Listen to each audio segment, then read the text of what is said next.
In the sweltering summer of 1984, Los Angeles was a city alive with lights, ambition, and chaos. Yet beneath its surface, something far more sinister was brewing. As the days burned on under a relentless California sun, the nights grew dark, just in sky, but in soul.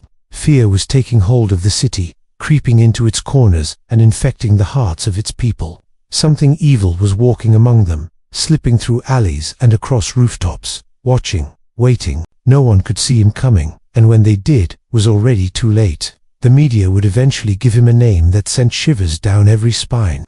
The Night Stalker. It started with Whispers police radio chatter about a strange killing. In Glassell Park, a woman found in her bed, savagely attacked while she slept. There were signs of forced entry, a symbol drawn on the wall, but little else. Just another tragic homicide, some thought, a one-off. But within weeks, the city's emergency lines began lighting up like Christmas trees. The attacks kept coming fast, random, brutal. An elderly man shot in his home, a young girl abducted from her bedroom, a couple tied up, tortured, and mutilated. There was no clear pattern to the violence, no specific type of victim. The killer seemed to choose targets without rhyme or reason, rich or poor, young or old. It didn't matter. All that mattered was that they were alone, vulnerable. This unpredictability paralyzed law enforcement. Detectives who had spent years studying serial killers found themselves scrambling for answers. The usual profiles didn't apply. He struck in different neighborhoods, sometimes in quiet suburbs, sometimes in the heart of the city. Sometimes he would leave behind satanic symbols or scrawl chilling messages on the walls. Other times, he left nothing but the bloodied remains of lives torn apart. He used a variety of weapons, guns, knives, blunt objects, anything he could get his hands on. His methods were impulsive, yet unmistakably cruel. It was as if the killer fed off the suffering, relished in the fear. One survivor later said, "It wasn't just murder, it was madness." As the city's murder rate climbed, so did the hysteria.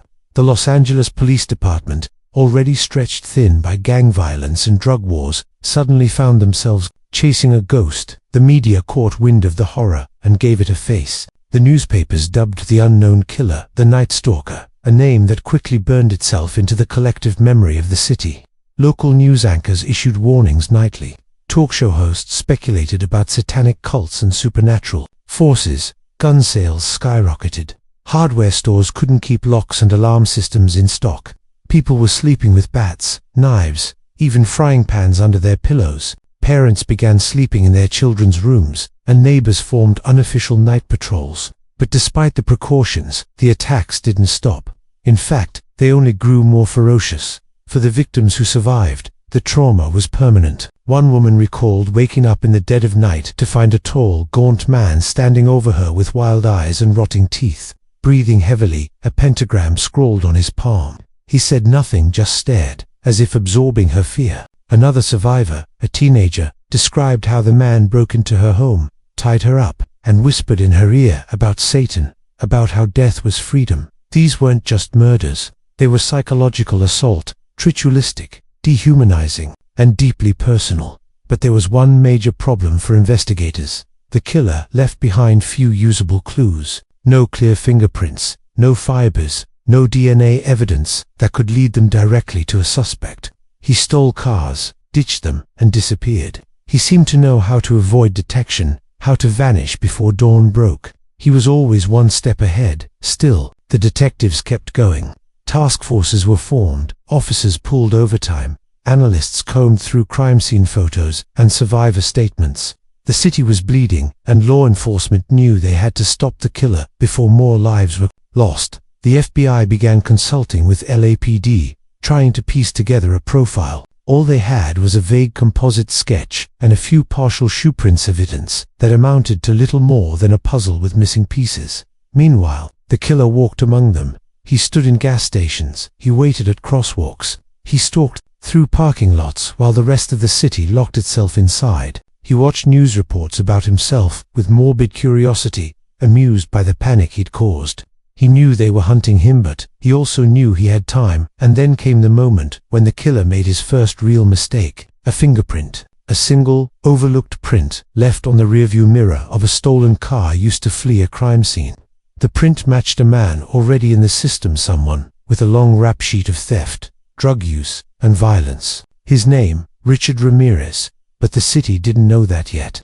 All they knew was that the killing hadn't stopped, that terror hadn't eased, and every night, when the sun dipped below the skyline, people whispered a single name as they double-checked their locks and prayed to make it to morning: the Night Stalker.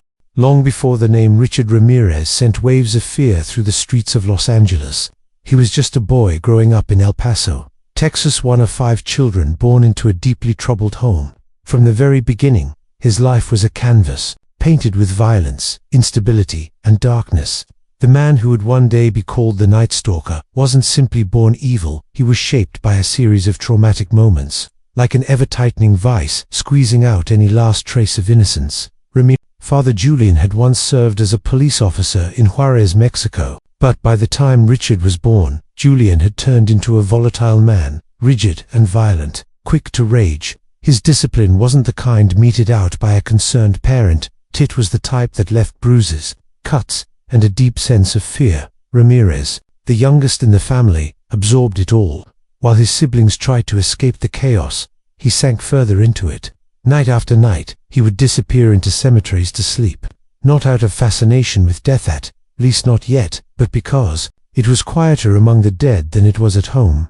As Richard grew older, things worsened. He suffered multiple head injuries in early childhood, one of which left him unconscious for several hours. Medical experts later speculated that these traumas may have affected the parts of his brain responsible for impulse control and aggression. But if something broke inside him, it wasn't immediately obvious to the outside world.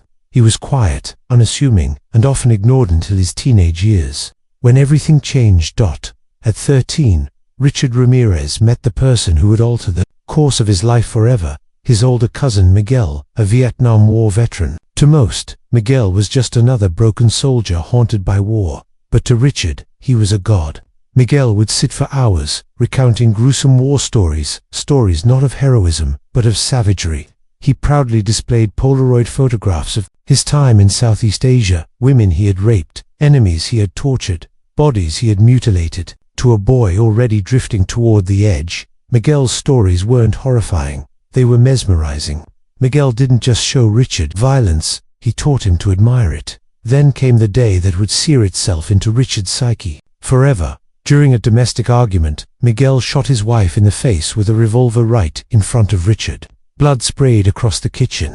The sound of the gunfire rang in the boy's ears long after the body hit the floor. Instead of being frightened or disgusted, Ramirez stood frozen. Some say that in that moment, something in him clicked. A boundary was shattered. He had seen death, real and up close, and it had done something strange to him. It had fascinated him. After the incident, Ramirez began to spiral. He withdrew from school, grew his hair long, and became a fixture in the shadows. He began experimenting with drugs, first marijuana, then LSD. The substances didn't numb his growing madness, they fed it. Under the influence, he started to dwell on Miguel's teachings, merging them with his own obsessions. He developed a fixation on Satanism, drawn not to its symbolism or philosophy, but to its raw rejection of morality. He began to believe that evil was power, that violence was controlled by his late teens. Ramirez was fully immersed in a lifestyle of petty theft, drug abuse, and increasing cruelty. He drifted west to California, where the anonymity of big cities allowed him to disappear into the cracks. In San Francisco, he prowled pawn shops, studied the occult, and began to steal regularly. But stealing wasn't enough. He needed more. He began breaking into homes, not just to take but to watch. He didn't always hurt people. Sometimes he just observed, stood at the edge of beds, breathed in the scent of fear. He was practicing, perfecting. Each invasion was a test, and he was getting bolder. Eventually, Ramirez's burglaries escalated. His fantasies turned into rituals, prowling, finding unlocked windows, sneaking inside. He had a knack for knowing when people were asleep. He developed a taste for the moment, just before they woke up, when they realized they weren't alone. That split second of terror became an addiction. It wasn't about the money. It wasn't even about sex. It was about domination. About stepping into a stranger's world and claiming it, even if just for a few minutes. During this time, he began carrying weapons. He'd steal a kitchen knife, or bring along a hammer. At first, he didn't always use them. but the urge to do more was growing, like a hunger that couldn't be ignored. He'd revisit crime scenes in his mind, reliving the fear he caused. His fantasies became more violent, more grotesque. Soon, he wasn't satisfied with watching or threatening. He wanted to hurt. He wanted to kill. There was no more hesitation by the time Ramirez returned to Los Angeles. The city was a sprawling playground for a predator like him. No one knew him. No one cared where he went. He was a ghost in the maze, slipping through locks and into nightmares. He was ready to unleash everything that had been building inside. Since childhood, and when the killing began, it was with the full force of someone who had planned every detail, except for how many lives it would take before someone finally stopped him. The year was 1985, and Los Angeles was no longer just a city of glitz and glamour. It had become a hunting ground. Fear blanketed the streets like smog, and the vibrant hum of the nightlife had dimmed to a nervous silence. People locked their windows, bought dogs, and kept baseball bats by their beds. Still, the terror crept in through bedroom windows, into bathrooms, across living rooms, leaving devastation in its wake. The man responsible, Richard Ramirez, wasn't acting like the serial killer's profilers had studied. There were no boundaries, no signature patterns, and no rules. He struck like lightning fast, brutal, and impossible to predict.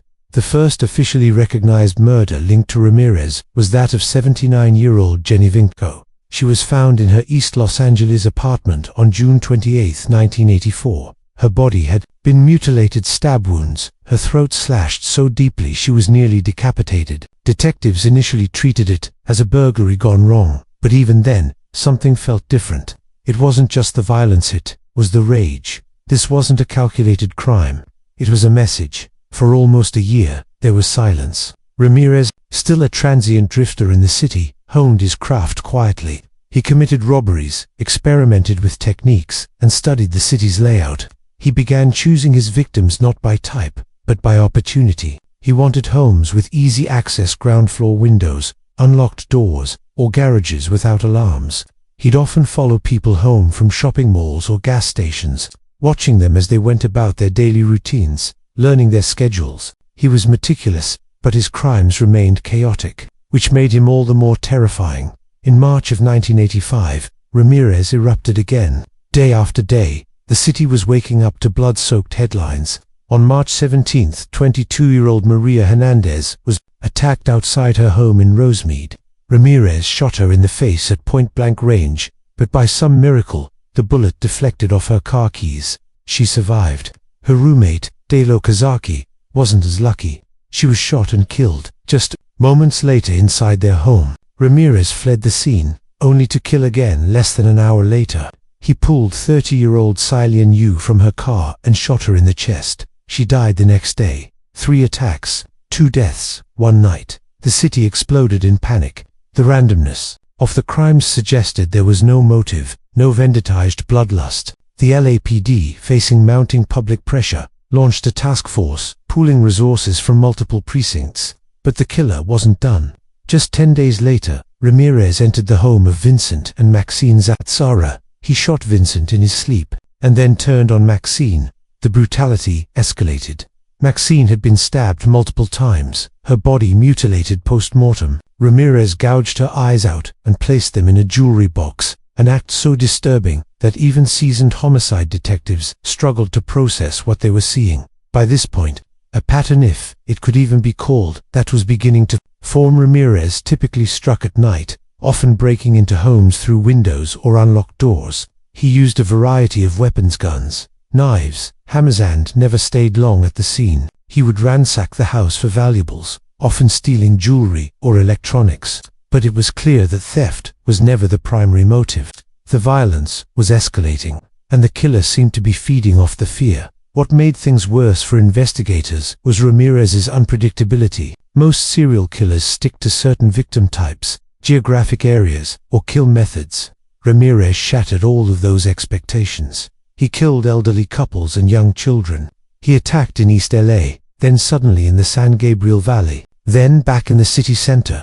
He raped, tortured, murdered, all without leaving reliable forensic evidence behind. When he did leave something, like a partial shoe print or a pentagram drawn on the wall, it seemed more like taunting than a mistake. The detectives worked tirelessly, but the calls kept coming. A child abducted from her bedroom and later found in a dumpster. An elderly man beaten to death with a tire iron. A couple bludgeoned in the night.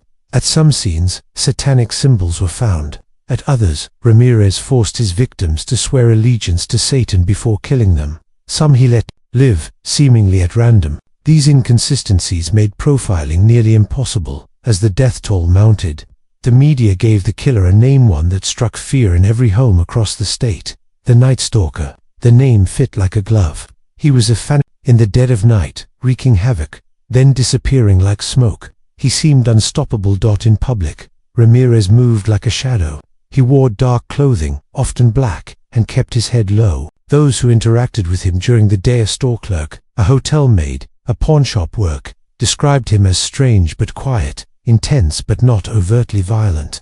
No one ever suspected he was the monster dominating the nightly news. But investigators were closing in. Bits of evidence were beginning to accumulate. One detective noticed a specific shoe print left at multiple scenes. A rare Avia sneaker. A stolen car used in one of the murders yielded a partial fingerprint. Slowly, the pieces were falling into place. The problem was time. With every day that passed, more lives were being shattered, and Ramirez was slipping further into madness. Los Angeles was on edge.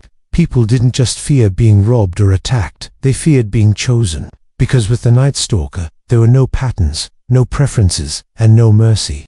By the end of summer in 1985, Los Angeles was unraveling. The police were overwhelmed, citizens were on edge, and the media was in a frenzy. With every brutal attack, Richard Ramirez was not only taking lives, he was taking control. People feared the night. They feared the sound of footsteps outside their homes, the rustle of wind against windows, or the creak of an opening door. It didn't matter where you lived, how old you were, or what precautions you took. If he wanted in, he came in. And then, just as the hysteria reached its peak, Ramirez made the mistake that would lead to his downfall. The first major crack came not from forensics or detectives, but from a civilian, a teenager who witnessed a suspicious man abandoning a stolen Toyota near her neighborhood after an attack. She reported the vehicle, and police were able to lift a single fingerprint from the rearview mirror. The print was run through the system, and it matched a known criminal, Richard Ramirez. Suddenly, the phantom had a face. The LAPD held the information close, trying to plan a careful capture. But that secrecy didn't last long. Within days, the media got hold of the information and blasted his mugshot across every television screen and newspaper headline across California. For the first time, the public saw the monster's face, and Ramirez saw his own. He had no idea that his face was everywhere when he boarded a Greyhound bus to Tucson, Arizona. He was possibly going to visit a brother, unaware that law enforcement was moments away from identifying him publicly. When he arrived in Tucson and learned that his relative wasn't available, he decided to return to Los Angeles. On the morning of August 31, 1985, Ramirez stepped off a bus into a different city than the one he had left. Posters with his face were taped to windows. Newspapers with his mugshot were on every newsstand. TV sets in store windows looped the story again and again. Richard Ramirez, the Night Stalker, was wanted for murder. At first, Ramirez didn't notice. He walked through the bus terminal calmly, but once he entered a convenience store and saw a group of people staring at him, pointing, whispering, he realized what was happening. His photo was on the front page of the newspaper. He snatched a copy, scanned the cover, and bolted out of the store. Word spread like fire. Someone shouted, "It's him! That's the Night Stalker!" Ramirez ran, but he wasn't fast enough. A group of men chased him through the streets of East Los Angeles. He jumped fences, dodged traffic, and sprinted through alleyways, desperate to escape. But this time, the people fought back. A man named Faustino Piñon struck Ramirez with a metal bar. Another resident tackled him. Neighbors surrounded the killer, beating him into submission. When police finally arrived, they found Richard Ramirez bloodied and cornered, terrified not of death, but of what he had become. The man who had once stalked the shadows was now caught in the light, exposed and powerless. Ramirez was arrested without further resistance. He had nothing on him, no weapons, no plan. His time as the Night Stalker was over, but the city didn't relax, not yet. There was still a trial to come. There were still victims, still families, still wounds that hadn't begun to heal. Los Angeles exhaled, but the air still felt heavy. The arrest itself brought a strange kind of closure to the investigation, but it also triggered a massive wave of evidence collection. Dozens of crimes across California were now potentially tied to him. Police began combing through unsolved murders, burglaries, and assaults. They looked for patterns, shoe prints, symbols, anything that could be definitively connected to Ramirez. The list of charges began to grow. 13 counts of murder, 5 attempted murders, 11 sexual assaults, and 14 burglaries. And those were only the ones they could prove. Ramirez, now behind bars, seemed unfazed. In his early court appearances, he grinned at cameras, flashed a pentagram drawn on his palm, and whispered, "Hail Satan." His long black hair and gaunt features made him appear even more sinister than before. He relished the attention. For him, the trial wasn't a punishment, it was a stage. Inside the courtroom, the atmosphere was thick with grief and tension. Survivors and family members of victims packed the benches, forced to relive the horror again and again. Some broke down in tears. Others stared coldly at Ramirez, as if willing him to feel their pain. But he never flinched. He laughed when prosecutors read the charges. He winked at female reporters. He seemed to enjoy the spotlight, as if every moment was feeding something deep within him. Yet despite the theatrics, the evidence was overwhelming. Witnesses identified him. Fingerprints linked him. Ballistics matched weapons. Shoe prints matched the rare Avia sneakers he had worn. And the survivors, the few who had lived through the terror, sat on the stand and pointed directly at him. There was no room for doubt. This wasn't a man fighting for his innocence. This was a man basking in infamy. Still, the legal process moved slowly. Appeals, delays, psychiatric evaluations. Ramirez's trial dragged on for over 4 years. It became one of the most expensive and exhaustive criminal trials in California history. But in the end, the verdict was clear. On September 20th, 1989, Richard Ramirez was convicted on all counts. He was sentenced to death and sent to San Quentin State Prison, where he would spend the rest of his days on death row. The city celebrated. Quietly, there were no parades or cheering crowds, just a sense of grim relief. The Night Stalker had been caught, tried, and locked away. But the damage he left behind would never truly fade. For those who had survived, for those who had lost, and for those who had lived in fear for so many nights, justice came not as a victory, but as a scar. After years of bloodshed, terror, and the relentless manhunt that ended in a citizen's arrest, Richard Ramirez now sat behind bars, no longer the phantom in the night, but a condemned man under the unblinking lights of death row. For the public, the capture brought a semblance of peace, but for the legal system, it was just the beginning of a long and painful journey toward justice. Ramirez's trial wasn't just a case, it was a performance, and he was determined to be its star. From the very first day of the proceedings, Richard Ramirez made it clear he wasn't afraid of the system. He strutted into court wearing dark sunglasses and all black, sneering at reporters and mouthing obscenities to the crowd.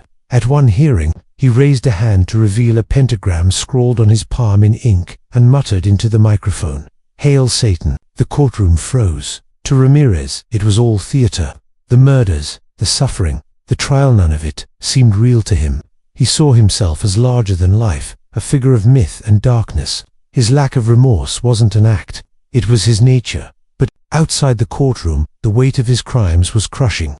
The prosecution presented a mountain of evidence. Ballistics linked him to multiple shootings. Fingerprints and shoe impressions tied him to various crime scenes. DNA matched the assaults. And then there were the survivors, the brave few who had faced him and lived to tell their stories. They took the stand, one by one, describing the monster who had invaded their homes, their bodies, their minds. Their testimonies were raw, tear-filled, and unshakably honest. One woman described waking up to find Ramirez standing at the foot of her bed, whispering in a guttural voice about Satan, death, and obedience. Another described how he ordered her to swear her soul to the devil before brutalizing her. A child who had been abducted and assaulted recounted the details with heartbreaking clarity. These weren't isolated attacks. They were part of a twisted campaign, rituals of cruelty, meant to break people down and elevate himself. Throughout the proceedings, Ramirez remained cold and detached. He doodled pentagrams in his notebook. He flirted with women in the gallery. Some even wrote him love letters, proof that, somehow, The spectacle of his evil had attracted a dark fascination from outsiders. The phenomenon, dubbed hybristophilia, drew media attention. How could anyone love a man responsible for such horror? But Ramirez fed off the attention. He enjoyed it. It gave him the one thing he craved most: power. The trial dragged on for over 4 years. Legal delays, defense motions, psychiatric evaluations, all of it stretched the process into one of the most expensive criminal trials in California history. But the evidence was too overwhelming to dispute.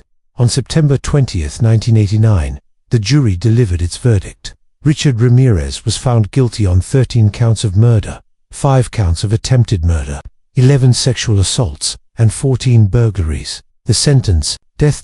As he was escorted out of the courtroom, Ramirez turned to the press and delivered one last chilling remark. Big deal. Death always went with the territory. I'll see you in Disneyland.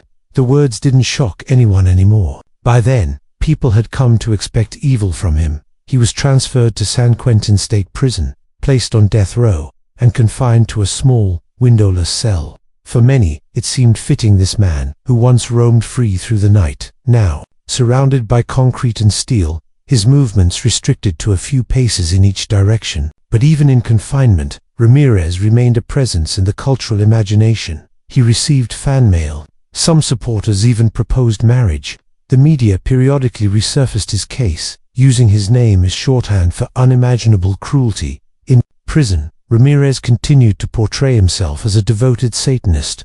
He granted interviews where he spoke in riddles and made cryptic statements about life, death, and darkness. But time, as it does with all things, began to wear him down. His health declined slowly. He was diagnosed with B-cell lymphoma. The man who once believed he was invincible, chosen, even was now facing something he couldn't outrun. On June 7, 2013, after nearly 24 years on death row, Richard Ramirez died of natural causes. He was 53. He left behind a legacy of devastation, a trail of victims, and a wound in California's history that never truly healed. For the families, there was no celebration, just silence. A silence that echoed the long years of grief, the unanswered questions, the memories that refused to fade. In the end, Ramirez died the way he never expected, quietly, in a hospital bed, not in a blaze of chaos or under a public execution. There were no headlines shouting victory, no loud cheers, just an obituary, a brief news segment, and the knowledge that the Night Stalker was finally gone. But some things linger. His crimes remain part of the collective memory of a city that was once held hostage by fear. His name, though locked away in history, still casts a shadow over true crime documentaries, books, and conversations about the darkest sides of human nature. Richard Ramirez wasn't just a killer. He was a symbol of what happens when evil when pain turns into power, and when monsters learn to walk among us, smiling, silent, and unseen until it's too late.